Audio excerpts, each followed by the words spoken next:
نکل کر خانقاہوں سے ادا کر رسم شبیری کہ فقر خانقاہی ہے فقط اندوہ دلگیری.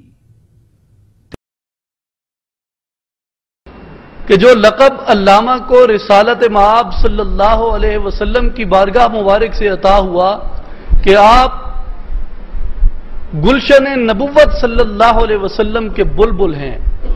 کہا حضور نے اے اندلیب باغ حجاز کہ اقبال آپ باغ نبوت کے بلبل ہیں، کہ جو باغ نبوت میں ترانے گاتے ہیں رسالت مآب صلی اللہ علیہ وسلم کے دین کے، رسالت مآب صلی اللہ علیہ وسلم کے نظریے کے.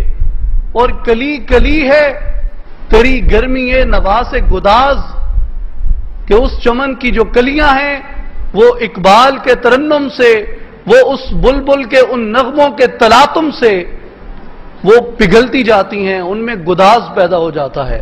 اور دوسرا لقب جو حضرت علامہ نے اپنے لیے کہا تھا، ہم کبھی اسے اٹھا کے کسی سیاستدان پہ تھوپ دیتے ہیں، کبھی اسے اٹھا کے ہم کسی عالم پہ تھوپ دیتے ہیں، کبھی کسی پیر پہ تھوپ دیتے ہیں، کبھی کسی پہ تھوپ دیتے ہیں. لیکن میں سمجھتا ہوں کہ ہمیں یہ اپنی اصلاح کر لینی چاہیے کہ وہ علامہ نے اپنے لیے کہا تھا، اور وہ جس شخصیت کو سوٹ کرتا ہے وہ لقب، وہ فقط اور فقط حضرت علامہ اقبال ہیں. کہ ہزاروں سال نرگس اپنی بے نوری پہ روتی ہے، بڑی مشکل سے ہوتا ہے چمن میں دیدہ ور پیدا، وہ دیدہ ور فقط اور فقط حضرت علامہ ہے. اور یہ لقب صرف حضرت علامہ کو سوٹ کرتا ہے، علامہ کے علاوہ کوئی اور نہیں ہے. یہ وہی دیدہ ور ہے جس کے متعلق اقبال زبور عجم میں فرماتے ہیں کہ عمرہا در کعبہ و بت خانہ مین آلد حیات، تاز بزم عشق یک دانائے راز آیت بروں.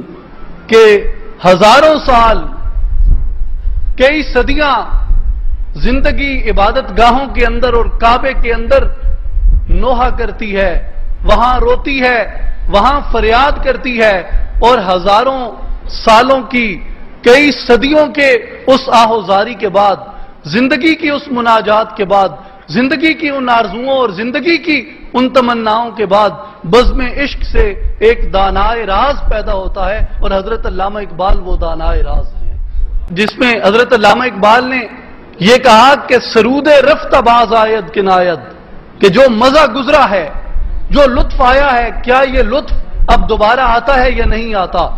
نسیم از حجاز آید کنایت، کیا مدینہ منورہ سے، کیا روضہ رسول صلی اللہ علیہ وسلم سے، کیا بارگاہ رسالت مآب صلی اللہ علیہ وسلم سے وہ ہوا دوبارہ آتی ہے یا نہیں آتی.